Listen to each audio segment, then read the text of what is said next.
La police, l'État, le gouvernement, ou les partis et les syndicats à leur service, on sent qu'ils balisent, on sent qu'ils ont peur.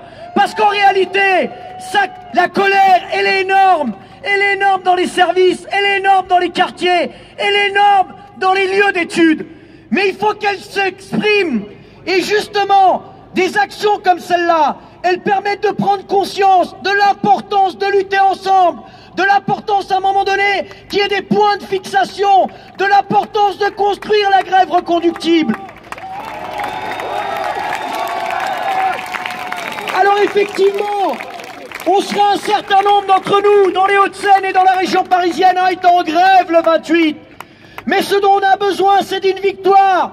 C'est de mettre à plat la loi El Khomri, mais on sait que derrière, si on tire le fil de cette pelote-là, c'est bien plus qui sera dans nos mains. Parce que ce qu'on en a marre, c'est de venir travailler ou de pas choisir si on travaille ou pas, de voir comment nos patrons s'engraissent sur notre dos, de voir que sous prétexte d'embauche, ils touchent des subventions à la poste entre 2014 et 2015. C'est 700 millions d'euros de subventions publiques, alors qu'ils ont supprimé plus de 7000 emplois l'année dernière. Ils se payent nos dettes, ils se foutent de notre gueule, mais ils se rendent compte aussi à un moment donné que la roue, elle peut tourner. Et comment faire pour que cette roue, elle tourne? Aujourd'hui, on voit bien qu'il n'y a pas un secteur en tant que tel qui est prêt à tirer seul. Et il faut qu'on se pose la question concrète pour ceux qui travaillent. De oui, peut-être à partir du 28, de partir en grève minoritaire. Oui, peut-être de faire des jonctions avec d'autres secteurs qui eux aussi sont en grève minoritaire. Oui, regardez effectivement les cheminots, comment ils bagarrent leur capacité de bloquer la situation et le pays. Parce que bloquer tout, ça veut dire se mettre en grève, ça veut dire la reconduire. Alors on salue les camarades qui sont là-haut, qui essayent à leur manière de poser ce problème-là.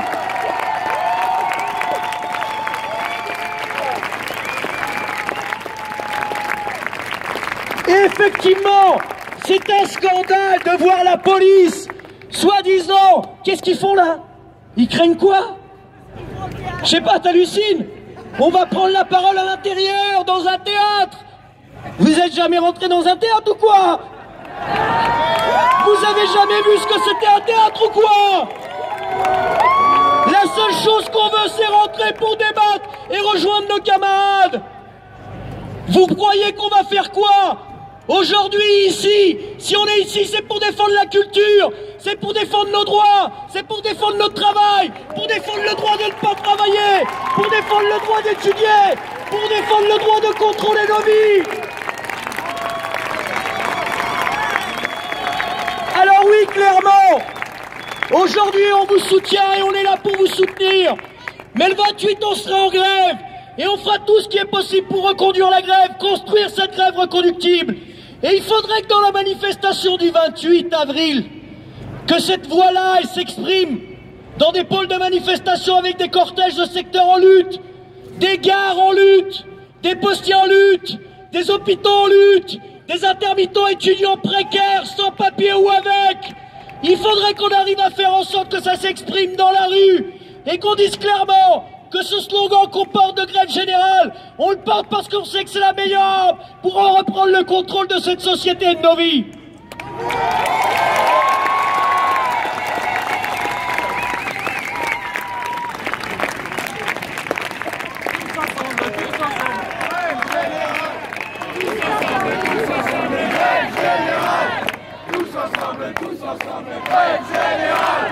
Tous ensemble, grève générale. Tous ensemble, grève générale. Tous ensemble, grève générale. Tous ensemble, grève générale. Tous ensemble, grève générale. Il avait des cours, il faut chercher une super intelligente. On va aller faire